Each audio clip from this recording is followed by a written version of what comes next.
Good morning, guys. Really looking forward to seeing Paul again this morning. He's coming over on his very interesting Norton Commando.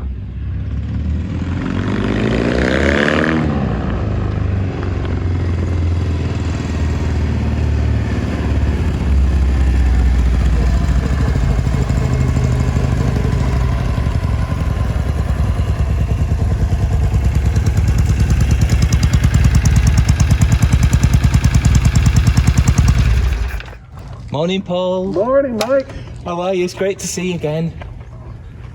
It's a joy. It's a beautiful summer day in Oregon, albeit a little warm. It's muggy today, isn't it? It's close. Do you feel the moisture in the air? However, I just came back from a visit to Cleveland to visit my daughter, and it's much more dry here than it is there. Thank you so much, Paul, for coming over. My pleasure, Mike. Great to see you again. And it's a joy to get out and ride. It's, getting on toward the end of the summer. Might as well take advantage of it. Absolutely, yeah. So thank you, Paul. And pleasure. obviously, as soon as you see your bike, there's something a little different about it to a Roadster Commando, and so thought it would be a great opportunity to hear about it. Yes, it's a high rider. It's an interesting, I think, approach by Norton to try to grab a little bit of the Harley chopper market that was popular in the late 60s and early 70s. When this bike was new, it had a seat on it that came up much like the bikes that you would see, and some of them still today that are made choppers. This one is a 1971 High Rider, 1.9 gallon fiberglass tank and fiberglass side covers, I guess designed to be a little lightweight. This one, when I got it, had the seat removed, but also had something a bit odd here, which I ended up keeping because I liked it. This is actually an Atlas fender, but I suppose when one considered the whole look of the bike, I kind of liked it and left it on there. And also when I got it, believe it or not, it had a big tire on the back, so somebody was kind of in the chopper thing, even though the seat was gone. So that's the first thing I did, was got rid of that fat tire, although the bike handled remarkably well. I was really surprised, since it would probably throw the whole frame geometry off to have that tire. I was really surprised. In any event, I am, I think, the third owner of this motorcycle, and I bought it in 1976. Wow. So 44 years. Wow, amazing. Yeah. The lower end is original. The upper cylinder's been rebuilt a couple of times. Maybe a set of brakes, a clutch. I kind of call it 44 years a friend. Goodness. Bike has never left me stranded except once, when as a result of an improper repair, it actually dropped a valve.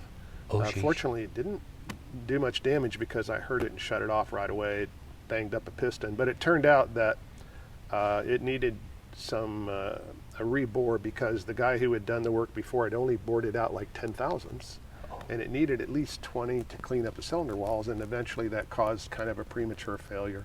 So in any event, she's running great. I love the tank. I've had a lot of issues with this tank. It's still the original one, because as you know, ethanol fuels really eat up the fiberglass.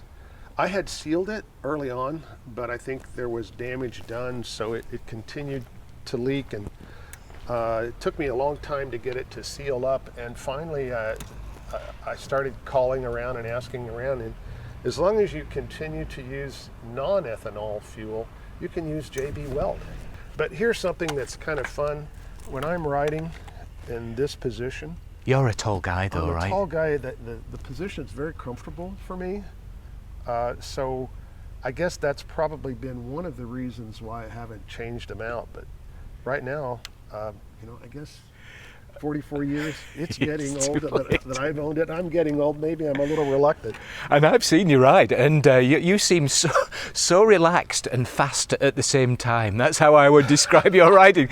I mean, when you followed us back from that World of Speed event one time, we couldn't keep up with you, or you were following some guys, and you were flying on that. You seem very comfortable. Obviously, you've been riding it for a long, long time. It's had some work. The intake ports have been polished. The intake manifolds have been polished.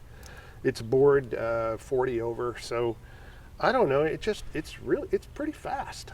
It always has been. I don't know if there's been any other work done to it.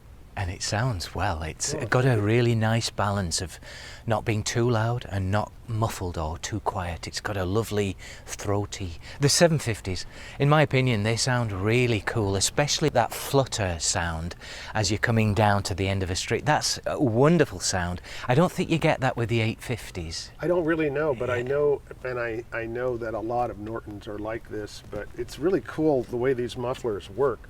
From the point of view that you can be standing back here and you can feel those puffs. I mean, up to a couple of meters or more away, you can feel those puffs coming out the exhaust. So somebody's done some work, you know, to make this thing breathe. And did you do the paint work then or was that done in past life? And the answer is this is not original paint. I always liked, I either wanted the black or maybe red. Although red wasn't my first color. My first choice was to go black. You've got a black one. Half of the club has black. But the guy who was working on it said that tank has, the fiberglass has a little bit of imperfections and some waves in it. And he said for me to get those out is going to be a lot of work. And because it's fiberglass. Yeah. And you could just go to a red and it won't show that. Which is amazing, because I think it actually does look quite good. I'll be honest and say it's actually a Toyota color. Oh, that's all right. We've had all sorts of car manufacturer colours. You can see some metal flake in it, so it's lovely. Thank you. And that Atlas fender or mudguard, it works really well. It looks great. You know, it makes me feel kind of intimidated around the club because these guys have these fabulous machines and they're all so perfectly original and they're all so wonderful. If I was going to change that fender, I might go back to the actual smaller and make it just a regular Commando handlebars. And yeah, some guys kind of go, oh, look at those handlebars, oh. And then other guys go, wow, that's pretty cool. It's cool. Did you keep the banana seat or had it already gone by the time you got your bike? You know, there was a bicycle in the UK called a rally chopper. And it was the bike when I was growing up as well. Those. And I don't know if they had them here in the States. And it had a seat just like that. And you know what's interesting is, as I mentioned, Norton did this to compete against the Harleys and get more of that kind of business. Yeah. Interesting, what I heard was they didn't sell well in the UK at all, but they sold quite well in the US. Oh, really? So even though I don't know how many years, Mike, I think there was only a couple of years of high riders. Yeah. Maybe 3, I'm not sure. But they sold fairly well, enough to continue it for a few years. And then I think it was just kind of the whole chic of choppers sort of faded a little bit. And people started going with the Japanese bikes and, you know, so that look kind of went away. Now they're rare, aren't they? Well, you can see them occasionally pop up, these high riders. So what specifically differentiated a high rider to a roadster? Was it just the tank, the seat and the handlebars, or was it more than that as well? Yeah, the small headlight, that's different too than most Nortons. And I actually like I love that too. It's a great look. Yeah, and probably this might even look better with the standard Norton fender. I think one of the reasons I leave this is that people who don't know motorcycles very much are drawn to this because I think this kind of adds to a more classic look in the bike. So they say, oh, you know, that's a cool old bike. I love that. And you notice the new motorcycles are starting to look more like the old motorcycles. And so I go, yeah, well, I do that. I knew that when I bought it 44 years ago.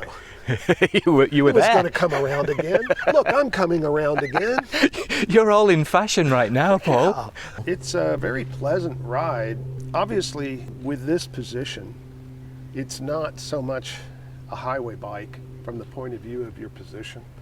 But one of the things I often do when I'm riding it is and maybe a lot of guys do this, I'll put the rear foot pegs down.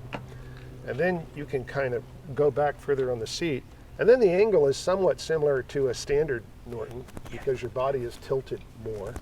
And if I am riding on the highway, seeing as how I'm now a part of the Norton Club here, Oregon Norton enthusiasts, I'm doing longer rides than I would normally before because lots of times on this bike, after about a half an hour, your butt starts to vibrate pretty well. We do like to ride them. And so I've gotten used to riding longer trips. I do want to replace this seat at some point. I think that would be a good improvement, seeing as how the old man's bones rattle a little bit now. But beyond that, I just can't imagine getting rid of this bike, because I have opportunity to ride other people's newer bikes. Certainly not going to criticize them, because they're absolutely wonderful so many times at what they're designed to do, like modern Triumphs and my brother's Honda. But when it comes to a particular combination of things, and that is weight, maneuverability, I just haven't found anything that I thought was better from the point of view, especially, you know, when you're on this bike and you're having some fun, when there's some nice curvy roads by me, you can really manipulate this motorcycle. The heavier ones, they're manipulating you, and you really have to be on top of them. And I wouldn't say they're all like this. Obviously, some of the Ducatis that are lighter are probably different, but I just found that the combination of weight and handling and the way I can maneuver the bike makes it a real joy to ride.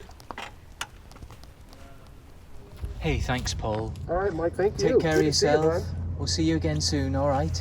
You bet.